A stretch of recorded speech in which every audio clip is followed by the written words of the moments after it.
Motorcyclist who identifies as Bicyclist sets cycling world record. I guess it works.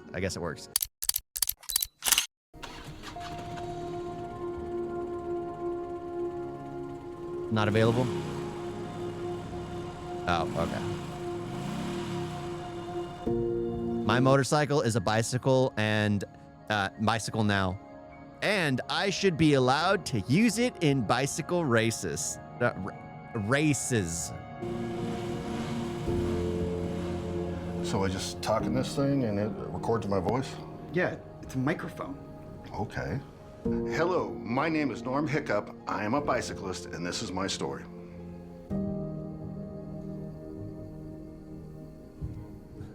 I hate it when they do these things like documentaries. I was like, this isn't real. This isn't real. It's all a joke. It's fun to watch it like that. When they did, like, they interviewed an actual Nazi, I was like, that's not real.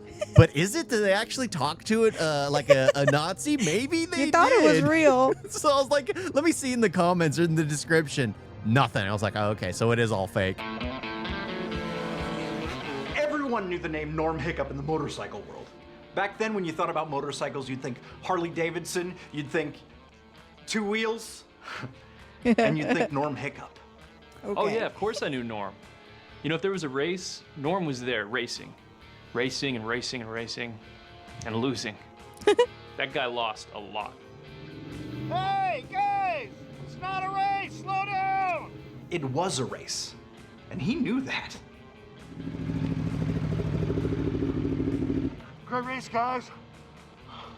But you shouldn't go that fast. You need to slow down.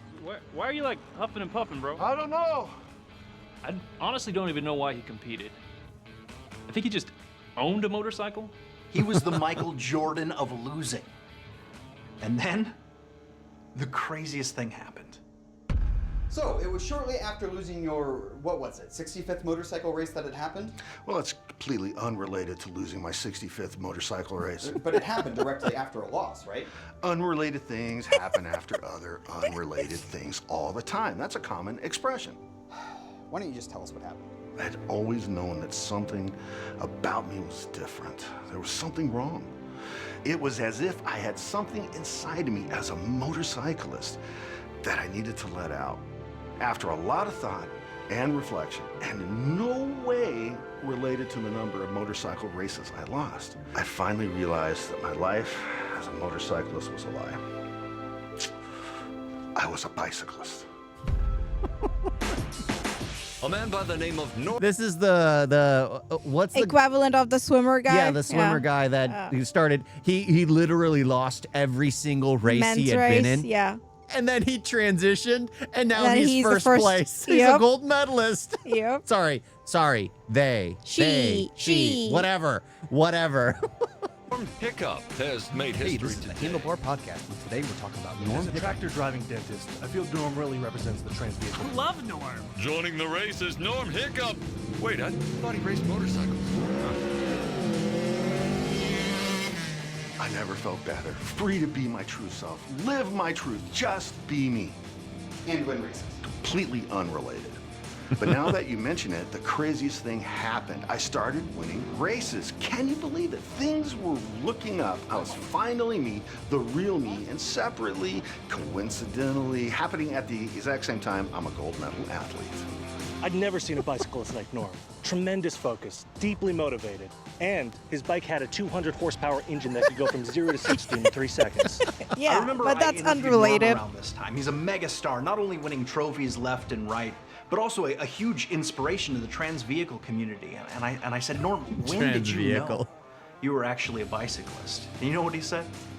He said, I was looking at a bicycle, and I thought, my motorcycle's faster than that. And that's when I knew who I was. But the thought and the realization just happened to be at the same time. A total coincidence. Did any of the bicyclists oppose Norm's decision? Was anyone not happy about it? Not if they wanted to keep their livelihood or reputation. Not after Sam. I'm Sam. I was the greatest bicyclist in the world. No one faster than me. Until Norm. And then all I said was, hey, this guy's a motorcycle. And the next thing I know, Teen Vogue magazine runs over my racing bike with a steamroller and kidnaps my children. I still don't know where they are. Yeah, because you're not Some allowed to people talk are about it. intolerant. It's true. People have called me a hero. They said I'm inspiring. Kids look up to me. Adults lavish me with praise. But when I look in the mirror and I see that person staring back at me, the real me, all I see is all those things that I just said. I agree with it. There we go. Yep, that's true. That's exactly how it is. What? Oh my gosh.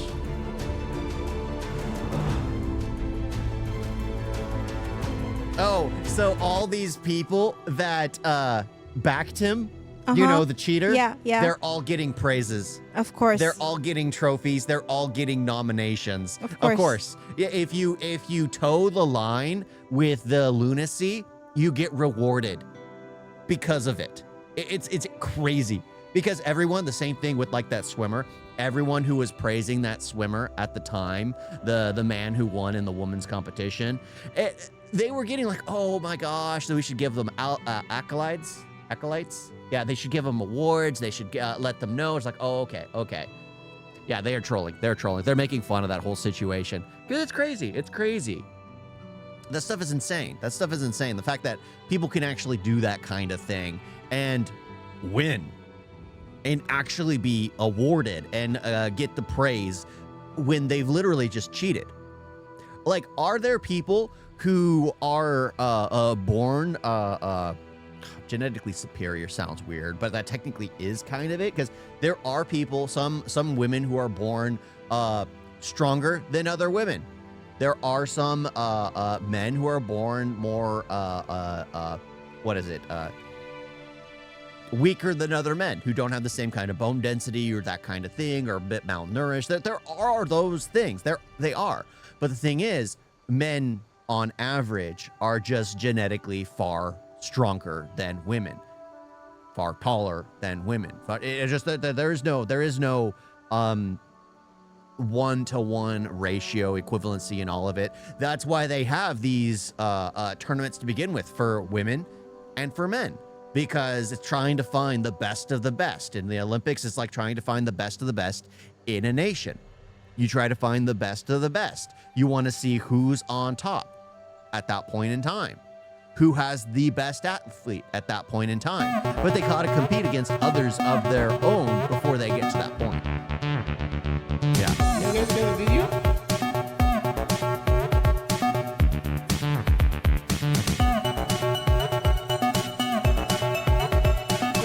So bad.